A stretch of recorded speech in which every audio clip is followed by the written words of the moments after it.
47% of Singaporeans don't have enough savings to cover 6 months of expenses. So how do we go from that to saving out $100,000 in just 3 years? Now, I know this may seem impossible, but trust me, it's actually doable because I've done it myself and I've also seen many others achieve it too, even without winning the $1 million lottery. As for why 3 years, it's simply because if you try to save $100,000 in just 1 year, you would have to come out with $273 per day, which, let's be real, is brutal for most people.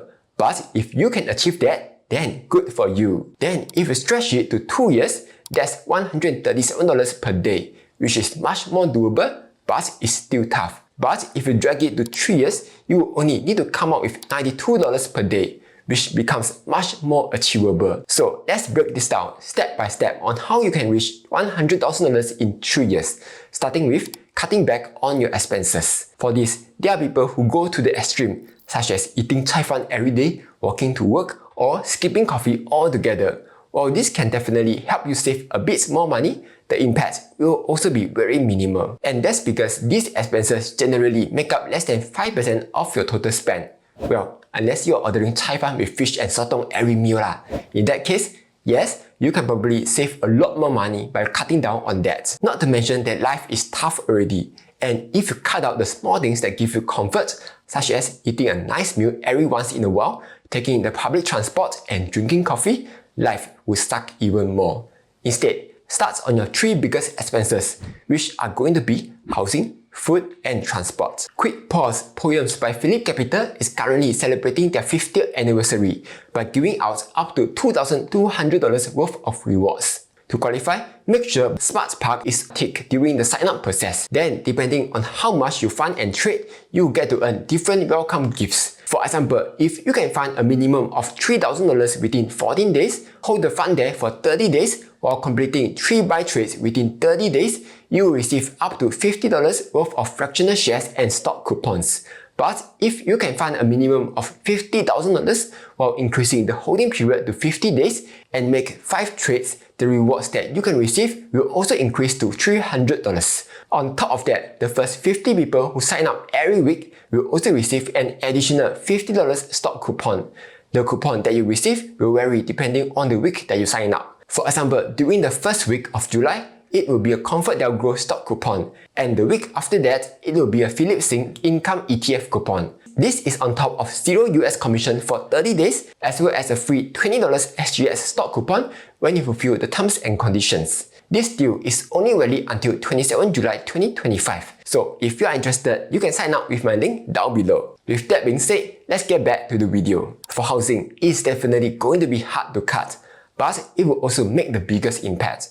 And I'm not asking you to go homeless and go camp at the East Coast, unless it's your kind of thing. So, if you are renting a home, look to find a cheaper place to stay, because rents in Singapore have already gone down by quite a bit. Or, look to share a room with someone if you are comfortable with that. And if you own your own home, look into refinancing your mortgage, especially if you are taking a bank loan, as mortgage rates have now come down to even as low as 2.2%. While you are at it, switch to cheaper electricity retailer and consider changing your internet service provider too. Many of these take just minutes to do, but can save you hundreds of dollars each year. Next, transportation. As you already know and love to cowpay about, cars are very expensive in Singapore, which is also why I don't understand around 20% of people in the 1st to 40th percentile income own cars, especially when the public transportation here is one of the best in the world. Yes, some people may need it for convenience, others need it for work or even for haolian, but cars are the second biggest wealth destroyer,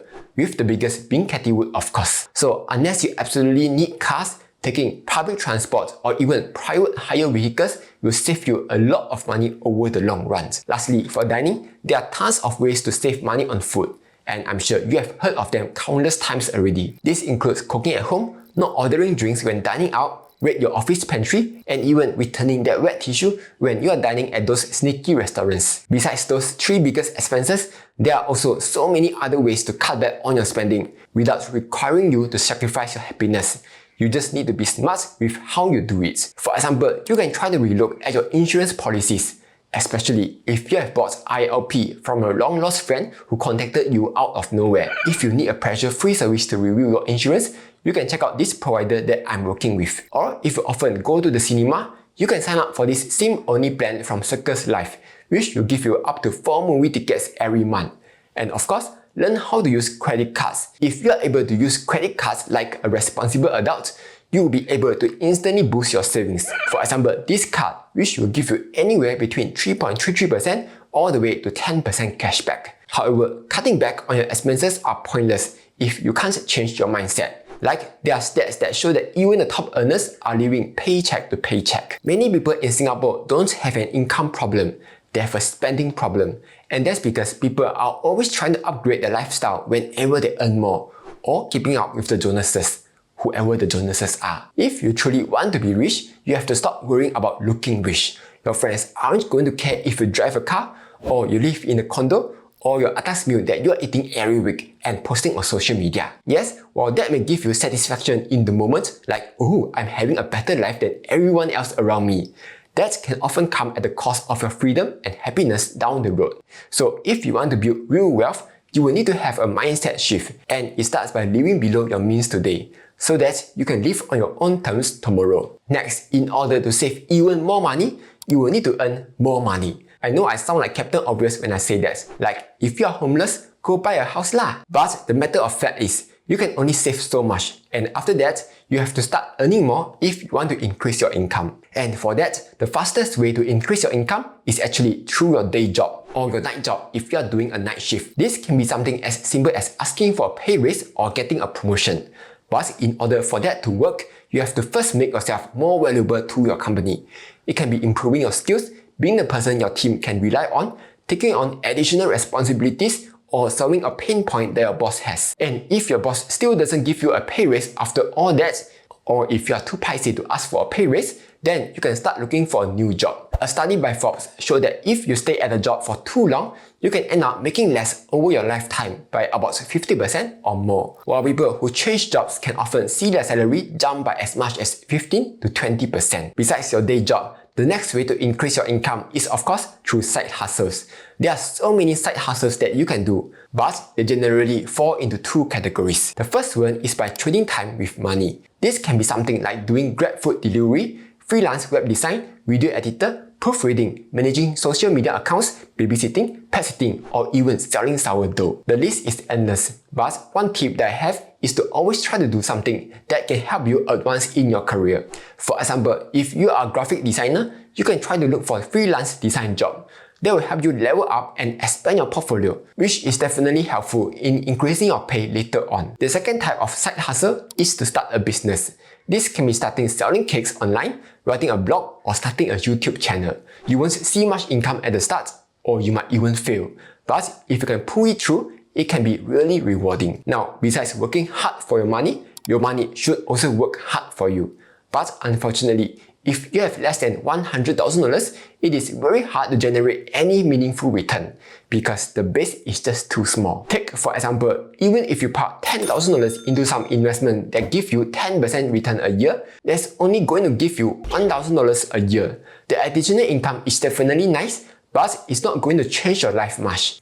And that's because you don't have enough time to take advantage of compound interest. This is why Charlie Munger once said that the first 100k is a but you gotta do it, and it is mostly going to come from your own effort. So here are two things that you can do to reach your first 100k. One is to pay yourself first. This means whenever your paycheck comes in, you take an amount of that money and transfer that money over to a separate account. It can be a high-yield savings account that gives you anywhere between 2 to 3% interest if you are trying to build up your emergency funds or saving up for an upcoming expense. Or it can also be your investment accounts if you are trying to invest and build your wealth over the long term. Again, there are many ways you can do this smarter. It can be by taking advantage of any savings promotions to earn some extra returns, or qualifying for welcome rewards by opening up an account and meeting the requirements. If you can do this consistently, where every time your money comes in, money transfers out, money comes in, money transfers out, you will start building wealth without even realizing it, because the money is out of sight, out of mind, and definitely out of your itchy hand. Over time, those small amounts will grow, while bringing you closer and closer to your goal. The next thing you can do is give yourself actionable steps. So let's say you want to achieve 100k in 3 years. To achieve that, you need to save $92 a day. And how you can do that? That means cutting your housing expenses by refinancing your home loan, switching to a cheaper electricity retailer, and cutting off any subscriptions that you aren't using. Maybe they'll give you $20 a day. Then you stop buying things that you don't need, cook more at home, and take public transport more often. That's another $10 a day. Then you get a raise at your day job or find better paying jobs. That's $40 a day. You start a side hustle or start a business. Maybe that gives you another $17 a day. Finally, you pay yourself first by transferring your money to a high-yield savings account. Your savings could bring in an additional $5 a day. You add that all up, that will give you $92 a day or 100k in 3 years. Once you are able to achieve that, your savings will begin to explode and compound over time even if you don't put in any work. Yes, I know this might sound difficult, especially if you are just getting started. But trust me, it is absolutely possible because I've done it myself even when I was earning a low income. So start small, start today, and 3 years from now, you'll look back and be so glad that you did it. Anyway, that's all for this video. Hope you found it useful. Like, share, and subscribe as I'll be posting new videos every week.